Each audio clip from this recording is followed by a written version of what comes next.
Pierre Goubert, je crois, quand il a achevé sa thèse à la fin des années 1950, a fait une œuvre de pionnier. Il abordait un domaine qui, jusque-là, avait été négligé, méprisé même, du fait de l'ampleur de la documentation qui devait être envisagée, c'est-à-dire l'histoire de la population, la démographie historique. Or, on était resté, mettons, sur une image traditionnelle, positiviste de l'histoire politique des États, des nations.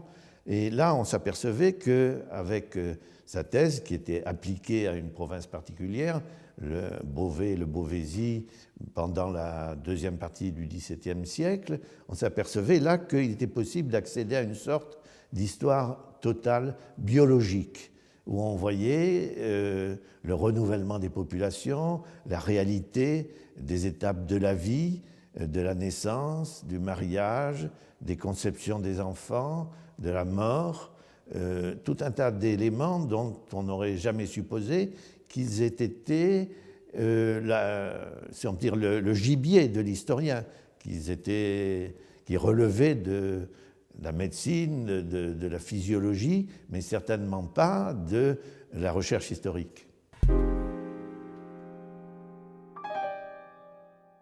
Ce qui a été neuf, ce qui a permis ce décollage, cette invention, c'est l'utilisation des registres paroissiaux, c'est-à-dire où les curés des paroisses enregistrent les naissances, les mariages, les décès.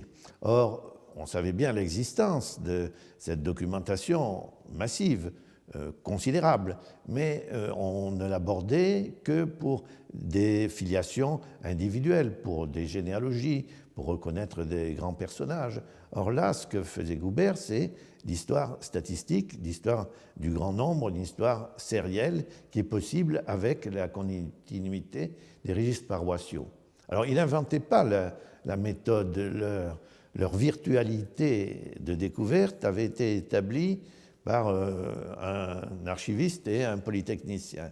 L'archiviste, c'était Michel Fleury, qui était à ce moment-là aux archives de la Seine, et puis Louis-Henri, un polytechnicien féru d'histoire. Et à eux deux, ils ont fait un manuel d'histoire de la population, de dépouillement des registres paroissiaux, et la première grande application qui en a été faite, c'est celle de Pierre Goubert. Il a eu la sagesse de reconnaître quelles étaient les sources qui pouvaient accéder à ce domaine jusque-là inexploré. Il a compris, si vous voulez, le rapport entre un fond documentaire et un discours historique.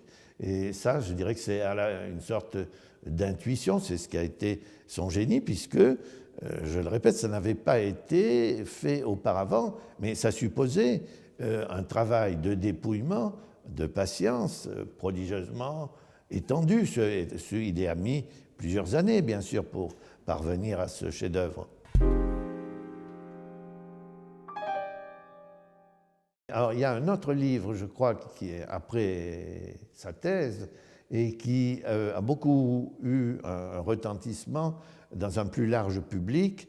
C'est son livre Louis XIV et 20 millions de Français. Là, on a eu, pour le plus grand public, la découverte justement du rôle du nombre et de la population dans le destin du monde. Et pour les gens de ma génération, ceux qui ont, mettons, une vingtaine d'années, à la fin des années 1950, au moment où on accède à son tour à la découverte de la recherche, c'était un bouleversement, parce que j'étais resté sur, bien sûr, la déclinaison des rois ou des ministres, des batailles ou des traités de paix ou des éditoriaux de journaux, mais enfin une histoire politique et institutionnelle.